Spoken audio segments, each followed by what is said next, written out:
3 ದಿನಗಳ ವೈಭವದ ಉತ್ಸವ. ಮೊದಲನೇ ದಿನ ಆಯಿತು, 2ನೇ ದಿನ ಆಯಿತು, ಈಗ 3ನೇ ದಿನ. ಇನ್ನೇನು ಗ್ರ್ಯಾಂಡ್ ಫಿನಾಲೆ ಹತ್ರನೇ ಬರ್ತಿದೆ. ಅಷ್ಟರಲ್ಲಿ ಇಬ್ಬರ ಇಲ್ಲಿ ಕಣ್ಣು ಹಸ್ದ ಕನ್ನಡದವರು ಎಷ್ಟು ಮಂದಿ ಇದ್ದಾರೆ ಇಲ್ಲಿ ಅಂತಂದರೆ, ಆ ಕಡೆ ನೋಡಿದ್ರೆ ಒಬ್ಬರು, ಈ ಕಡೆ ನೋಡಿದ್ರೆ ಒಬ್ಬರು. ಇಷ್ಟರಲ್ಲಿ ಕನ್ನಡದ ಮಾತು ಕೇಳ್ತಾ ಕೇಳ್ತಾ ಇಡೀ ದಿವಸ ಎಷ್ಟು ಖುಷಿಯಾಗಿದೆ. ಅಂಥದ್ರಲ್ಲಿ ಇಲ್ಲಿ ನಮ್ಮ ಕೃಷ್ಣೇಗೌಡರು ಬಂದಿದ್ದಾರೆ. ಮಾತು ಅಂದರೆ ಇನ್ನು ನಾನೇನು ಮಾತಾಡಲಿ, ಎಲ್ಲ ಅವರೇ ಮಾತಾಡ್ತಾರಲ್ವ. ಅಕ್ಕ ಸಮ್ಮೇಳನಕ್ಕೆ ಬಹಳ ಸಲ ಬಂದಿದ್ದಾರೆ. ಅವರು ಈ ವರ್ಷ ಬಂದಿರೋದ್ರಲ್ಲಿ ಅವರ ಅನುಭವಗಳನ್ನ ತಿಳ್ಕೊಳ್ಳೋಣ, ಆಯಿತಾ? ನಮಸ್ಕಾರ ಕೃಷ್ಣೇಗೌಡ್ರೆ. ನಮಸ್ಕಾರ. ಸೊ ಈ ವರ್ಷ ನಿಮಗೆ ಏನು ಅನಿಸುತ್ತೆ? ಹೇಗಿದೆ ನಿಮ್ಮ ಅನುಭವ? ಅಕ್ಕ ಸಮ್ಮೇಳನಕ್ಕೆ ಬಂದು ಏನು ವಿಭಿನ್ನವಾಗಿದೆ ಅನಿಸುತ್ತೆ? ಮೊದಲನೇದು, ಮೊಟ್ಟ ಮೊದಲ ಬಾರಿಗೆ ಅಮೆರಿಕದ ಪಶ್ಚಿಮ ತೀರದಲ್ಲಿ ಸಮ್ಮೇಳನ ನಡೀತಾ ಇದೆ. ಖಂಡಿತ. ಎರಡನೇದು, ಇಲ್ಲಿಯ ತನಕ ನಡೆದ ಅಕ್ಕ ಸಮ್ಮೇಳನಗಳಲ್ಲಿ ನಾನು ನೋಡಿದಂಥ ಅತ್ಯದ್ಭುತವಾದ ಹಾಲ್ ಇದು. ಮೆಕೆನ್ರಿ ಕನ್ವೆನ್ಷನ್ ಸೆಂಟರ್, ಅಮೇಝಿಂಗ್ ಬಿಲ್ಡಿಂಗ್, ತುಂಬ ಅದ್ಭುತವಾದ ಹಾಲ್ ಇದು, ಭಾಳ ಅನುಕೂಲವಾದಂಥ ಹಾಲ್ ಇದು.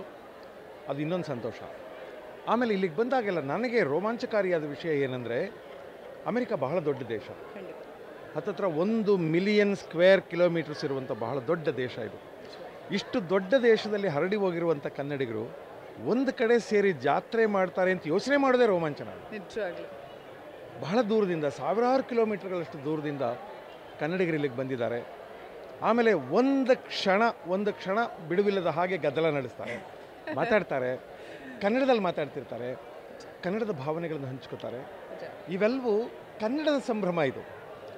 ಆಮೇಲೆ ಕನ್ನಡ ಎಷ್ಟು ವ್ಯಾಪಕವಾಗಿ, ಎಷ್ಟು ಡೈಮೆನ್ಷನ್ಸಲ್ಲಿ, ಎಷ್ಟು ವ್ಯಾಪಕವಾಗಿ ವಿವಿಧ ಆಯಾಮಗಳಲ್ಲಿ ಬೆಳೀತಾ ಇದೆ ಅನ್ನೋದನ್ನು ಇಂಥ ಸಂದರ್ಭಗಳನ್ನು ನೋಡಿ ಅರ್ಥ ಮಾಡ್ಕೋಬೇಕು ನಾವು. ಬದುಕಿನ ಬೇರೆ ಬೇರೆ ಕ್ಷೇತ್ರಗಳಲ್ಲಿ ಹಂಚಿ ಹೋದವರು ಇವರು. ಡಾಕ್ಟರ್ಸ್ ಆಗಿರ್ತಾರೆ, ಟೆಕ್ನೋಕ್ರಾಟ್ಸ್ ಆಗಿರ್ತಾರೆ, ಇಂಜಿನಿಯರ್ಸ್ ಆಗಿರ್ತಾರೆ, ಪ್ರೊಫೆಸರ್ಸ್ ಆಗಿರ್ತಾರೆ, ಅಥವಾ ಬೇರೆ ಬೇರೆ ಯಾವ್ಯಾವುದೋ ಕ್ಷೇತ್ರಗಳಲ್ಲಿ ಕೆಲಸ ಮಾಡ್ತಿರ್ತಾರೆ ಅಮೆರಿಕದಲ್ಲಿ. ಆದರೆ ಎಲ್ಲರನ್ನು ಬೆಸಿತಾ ಇರುವಂಥ ಬಾಂಡ್ ಯಾವುದು ಅಂದರೆ ಅದು ಕನ್ನಡ. ಖಂಡಿತ. ಸೊ ಕನ್ನಡ ಭಾಷೆ ನೆಪದಲ್ಲಿ ಇಷ್ಟು ಜನ ಸೇರ್ತಾರೆ ಅನ್ನೋದು ತುಂಬ ರೋಮಾಂಚಕಾರಿಯಾದದ್ದು. ವ್ಯವಸ್ಥೆಗಳೆಲ್ಲ ತುಂಬ ಚೆನ್ನಾಗಿವೆ. ಆಮೇಲೆ ನಿಮ್ಮ ಮೇನ್ ಹಾಲ್, ಅಲ್ಲಿಯ ಕಾರ್ಯಕ್ರಮ, ಅದರ ಆಡಿಯೋ ಕ್ವಾಲಿಟಿ, ವಿಜುವಲ್ ಕ್ವಾಲಿಟಿ, ಜನಗಳ ನಡವಳಿಕೆ ಮತ್ತು ಅಲ್ಲಿ ನಡೆದಂಥ ಹಲವಾರು ಕಾರ್ಯಕ್ರಮಗಳು, ಎಲ್ಲ ಕಾರ್ಯಕ್ರಮಗಳು ತುಂಬ ಚೆನ್ನಾಗಿವೆ. ಇದರ ಹಿಂದಿನ ಪರಿಶ್ರಮ ನನಗೆ ಗೊತ್ತಾಗ್ತಾ ಇದೆ. And we should always understand what it takes to organise a very big ಜಾತ್ರಾ ಲೈಕ್ ದಿಸ್. ಸೊ ಇಷ್ಟು ದೊಡ್ಡ ಕಾರ್ಯಕ್ರಮವನ್ನು ವ್ಯವಸ್ಥೆ ಮಾಡಬೇಕಾದ್ರೆ, ಆಯೋಜನೆ ಮಾಡಬೇಕಾದ್ರೆ ಎಷ್ಟು ಕಷ್ಟ ಅಂತ ನನಗೆ ಅರ್ಥ ಆಗುತ್ತೆ. ಅಂಥದ್ದೊಂದು ಕಷ್ಟವನ್ನು ಪ್ರೀತಿಯಿಂದ ತಗೊಂಡಿದ್ದಾರೆ. ಆಮೇಲೆ ಪ್ಯಾಷನ್ಗೆ ಏನಾದರೂ ಮಾಡಿದರೆ, ಖುಷಿಗೆ, ತೀಟೆಗೆ, ಸಂತೋಷಕ್ಕೆ ಏನಾದರೂ ಮಾಡದೇ ಇದ್ದರೆ ಎಲ್ಲವೂ ಕಷ್ಟ ಅಂತ ಅನ್ನಿಸ್ಬಿಡುತ್ತೆ. ಆದರೆ ಇದು ಖುಷಿಗೆ ಮಾಡಿರೋ ಕೆಲಸ ತುಂಬ ಅದ್ಭುತವಾಗಿ ನಡೆದಿದೆ. ನಾನಂತೂ ಪ್ರತಿ ಕ್ಷಣವನ್ನು ಅನುಭವಿಸಿದ್ದೇನೆ, ಸಂತೋಷವಾಗಿ ಅನುಭವಿಸಿದ್ದೇನೆ. ಬಹಳ ಸಂತೋಷ ಆಯಿತು ಇದನ್ನು ಕೇಳಿ. ನಿಮ್ಗೆ ಇನ್ನೂ ಒಂದು ವಿಷಯ ಹೇಳಬೇಕು ಅಂದರೆ, ಅಕ್ಕ ಸಮ್ಮೇಳನಕ್ಕೆ ಯಾರ್ಯಾರು ರಿಜಿಸ್ಟರ್ ಮಾಡ್ಕೊಂಡಿದ್ರೋ ಅವ್ರು ಅಷ್ಟು ಜನಕ್ಕೂ 2 ಪುಸ್ತಕ ನೀಡಿದ್ದಾರೆ. ಈ ನೆಪದಲ್ಲಾದರೂ ಅವ್ರು ಹೊಸ ಕನ್ನಡ ಪುಸ್ತಕ ಓದ್ತಾರೆ, ಇನ್ನೂ ಕನ್ನಡ ಬೆಳೀಲಿ, ಮನೆ ಮಕ್ಕಳಿಗೆಲ್ಲ ಕನ್ನಡ ಹೇಳ್ಕೊಳ್ಳಿ ಅನ್ನೋದೊಂದು ಉದ್ದೇಶ. ನನಗೂ ಬಂದಿದೆ, ನಾನು ರಿಜಿಸ್ಟರ್ ಮಾಡ್ಕೊಂಡವನಲ್ಲ, ನಾನು ಅತಿಥಿ. ಆದರೆ ನನಗೂ 2 ಪುಸ್ತಕಗಳನ್ನ ಕೊಟ್ಟಿದ್ದಾರೆ. ಅಷ್ಟು ಮನೆಗಳಿಗೆ ಕನ್ನಡ ಸಾಹಿತ್ಯ ಹೋಗಿದೆ.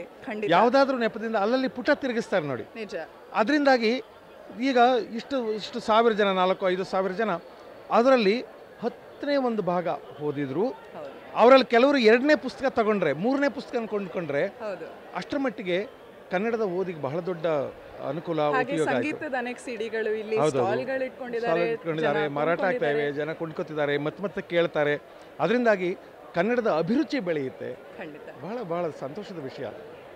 ಸೊ ಅಂತೂ ಅಕ್ಕ ಸಮ್ಮೇಳನಕ್ಕೆ ಬಂದು ಬಹಳ ಹೆಮ್ಮೆ. ನಾನು ಪ್ರತಿ ಕ್ಷಣವನ್ನು ಬಹಳ ಆನಂದದಿಂದ ಅನುಭವಿಸಿದ್ದೇನೆ. ಇದನ್ನು ಆಯೋಜನೆ ಮಾಡಿದವರೆಲ್ಲರನ್ನೂ ಅಭಿನಂದಿಸ್ತೇನೆ.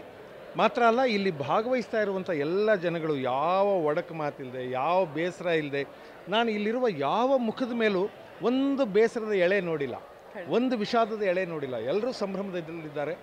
ಇಷ್ಟೊಂದು ಸಂತೋಷದ ಮುಖಗಳನ್ನು ಒಟ್ಟಿಗೆ ನೋಡೋದು ರೋಮಾಂಚಕಾರಿ ಸಂಗತಿ. ಅದು ತುಂಬ ಸಂತೋಷಪಟ್ಟಿದ್ದೇನೆ. ಖಂಡಿತ. ಎಂಥ ಒಳ್ಳೆ ಪ್ರೋಗ್ರಾಮ್ ನೀಡಿದ್ರಿ ಈ ವರ್ಷನೂ. ಚಪ್ಪಾಳೆಗಳು, ಸುರಿಮಳೆ ಇನ್ನೂ ಕೇಳ್ತಾನೆ ಇದೆ. ಆ್ಯಕ್ಚುಲಿ ಅದರ ಒಂದು ಗುಂಗು ಕಿವಿನಲ್ಲೇ ಇದೆ, ನಿಮ್ಮ ಮಾತುಗಳು, ಅಲ್ಲಿ ಚಪ್ಪಾಳೆ ಸದ್ದು. ಇಷ್ಟಲ್ದಲ್ಲೇ ಒಂದೇ ಒಂದು ಕ್ವೆಶ್ಚನ್ ನಿಮ್ಮನ್ನು ಪ್ರತಿ ಸಲ ಅಂದ್ಕೊಳ್ತೀನಿ. ಎಲ್ಲರೂ ಬಂದು ಹೇಳ್ತಾರಲ್ಲ, ನಾನು ಮೀನಾಕ್ಷಿ, ನಾನು ಮಲ್ಲೇಶ್ವರದಲ್ಲಿದ್ದೀನಿ, ನಾನು ನೆನಪಕ ಇದ್ದೀನ, ನಾನು ಸುಮಾ, ನಾನು ಇಲ್ಲೇ ಸೆಕೆಂಡ್ ಬ್ಲಾಕಲ್ಲಿದ್ದೆ, ನೀವು ನನ್ನ ನೋಡಿದ್ದೀರಾ ಅಂತ. ಎಷ್ಟೊಂದು ಜನ ನಮ್ಮ ಊರಿನವ್ರು ಇಲ್ಲಿ ಬಂದಾಗೂ ನಿಮ್ಮನ್ನು ಪರಿಚಯ ಇದೆಯಾ ಇಲ್ವಾ ಅಂತ ಕೇಳ್ತಾರಲ್ಲ, ಅದನ್ನೆಲ್ಲ ಹೇಗೆ ಹ್ಯಾಂಡಲ್ ಮಾಡ್ತೀರಾ ನೀವು? ಏನು ತೊಂದರೆ ಆಗಲ್ಲ, ನಮಗೆ ಹಲ್ಗಿಂಜಿ ಸಾಕಾಗೋಗಿದೆ. ಆಮೇಲೆ ಎಷ್ಟೋ ಸಲ ಅವ್ರು ಗೊತ್ತಿರೋದಿಲ್ಲ, ಗೊತ್ತಿದ್ದಂಗೆ ಭಾಳ ಹೊತ್ತು ನಾಟಕ ಮಾಡ್ತೀವಿ, ಭಾಳ ಹೊತ್ತು ನಡೆಯಲ್ಲ ನಾಟಕ. ಕೆಲವು ಸಲ ಅವರು ನಮ್ಮ ಗಾಳಿ ಬಲೂನಿಗೆ ಪಿನ್ ಚುಚ್ಚಿಬಿಡ್ತಾರೆ. ಇನ್ನೊಂದು ಸಲ ಮ್ಯಾನೇಜ್ ಮಾಡಿಬಿಡ್ತೀವಿ. ನಾವು ಮ್ಯಾನೇಜ್ ಮಾಡಿದಾಗ ಪರವಾಗಿಲ್ಲ, ನಾನು ಮ್ಯಾನೇಜ್ ಮಾಡಿದ್ದೀನಿ ಅಂತ ಅನ್ಕೋತೀನಿ. ಆಮೇಲೆ ಅಕಸ್ಮಾತ್ ಮ್ಯಾನೇಜ್ ಮಾಡೋಕ್ಕಾಗಲ್ಲ, ನಮಗೆ ನಾಚಿಕೆ ಸಂಕೋಚ ಏನೂ ಆಗಲ್ಲ. ಯಾಕೆಂದರೆ ಇದನ್ನು ಭಾಳ ಸಲ ಮಾಡಿ ಸಿಕ್ಕಾಕೊಂಡು ತಪ್ಪು ಹೇಳಿ ಸುಳ್ಳು ಹೇಳಿ ಅಭ್ಯಾಸ ಆಗಿದೆ.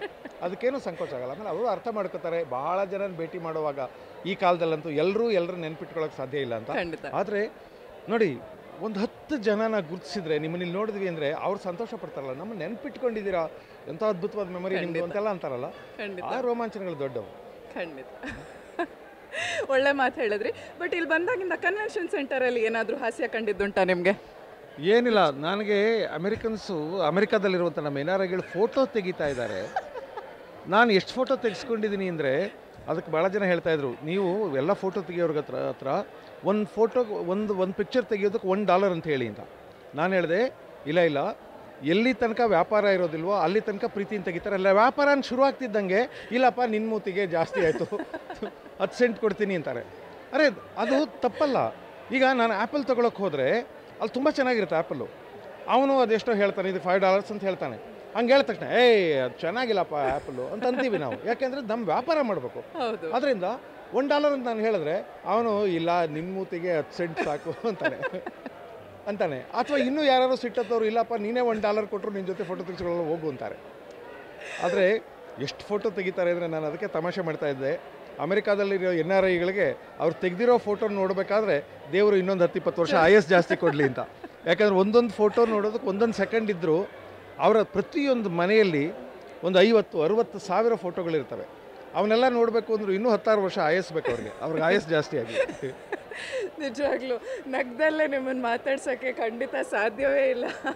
ಹೀಗೆ ನಾವು ಮಾತಾಡ್ತಿದ್ರೆ ಸಂಜೆವರೆಗೂ ಮಾತಾಡ್ತಾನೆ ಇರಬೇಕಾಗತ್ತೆ. ಆದರೂ ಈ ಕಾರ್ಯಕ್ರಮಕ್ಕೆ ಬಂದಿದ್ದೀರಿ, ನಿಮ್ಮಿಂದ ಇದು ಒಂಥರ ಈ ಇಡೀ ವೇದಿಕೆ ಒಂಥರ ಸಜ್ಜಾಗಿದೆ. ನಮಗೆ ನಿಜವಾಗ್ಲೂ ನಿಮ್ಮ ಮಾತು ಕೇಳಿ ಬಹಳ ಖುಷಿಯಾಗಿದೆ. Thank you. ನನ್ನ ಸಂತೋಷ ಏನಂದರೆ ಸಾವಿರಾರು ಕಾರ್ಯಕ್ರಮಗಳು ಮಾಡಿದ್ದೀವಿ, ಹಾಸ್ಯ ಕಾರ್ಯಕ್ರಮಗಳು ಮಾಡಿದ್ದೀವಿ. ಈ ಸಲ ಒಂದು ಭಾವಧಾರೆ ಕಾರ್ಯಕ್ರಮ ಮಾಡಿದ್ವಿ. ನಮ್ಮ ಎದುರಿಗೆ ಏಕಕಾಲದಲ್ಲಿ ಸಾವಿರಾರು ನಗುವ ಮುಖಗಳನ್ನು ನೋಡ್ತೀವಿ. ಅದಕ್ಕಿಂತ ಬಹಳ ದೊಡ್ಡ ಸೌಭಾಗ್ಯ ಇಲ್ಲ. ಅಂಥದ್ದೊಂದು ಸೌಭಾಗ್ಯ ನನಗೆ ಸಿಕ್ಕಿದೆ. ನಾನು ಅದಕ್ಕಾಗಿ ಭಗವಂತನಿಗೆ ನಮಸ್ಕಾರ ಹೇಳ್ತೀನಿ. ಮತ್ತು ಹೀಗೆ ನಮ್ಮನ್ನು ಇಷ್ಟು ಜನಗಳ ಎದುರಿಗೆ ನಿಲ್ಲಿಸುವಂಥ ಒಳ್ಳೆಯ ಮನಸ್ಸುಗಳಿವೆಯಲ್ಲ, ಆ ಎಲ್ಲ ಮನಸ್ಸುಗಳಿಗೂ ನಮಸ್ಕಾರ ಹೇಳ್ತೀನಿ. ಅಕ್ಕಕ್ಕೆ ಸಂಬಂಧಪಟ್ಟ ಎಲ್ಲರಿಗೂ ನನ್ನ ವಂದನೆಗಳು. ನಾನು ಚಿರಕೃತಜ್ಞ. ತುಂಬ ಧನ್ಯವಾದಗಳು ಸರ್. ಇಷ್ಟು ಚೆನ್ನಾಗಿ ಇಷ್ಟು ಜನರನ್ನು ಒಂದೇ ಸಲ ಒಮ್ಮನಸ್ಸಿನಿಂದ ನಗಿಸೋವಂಥ ಒಂದು ವಾಕ್ಚಾತುರ್ಯ ಇದೆಯಲ್ಲ, ಅದು ನಮ್ಮ ಕೃಷ್ಣೇಗೌಡರಲ್ಲಿ ಮಾತ್ರ. ಅವ್ರನ್ನ ಮಾತಾಡಿಸಿ ನಾವೆಲ್ಲ ಇಲ್ಲಿ ಧನ್ಯವಾಗಿದ್ದೇವೆ. ಬಹಳ ಧನ್ಯವಾದಗಳು. ನಮಸ್ಕಾರ.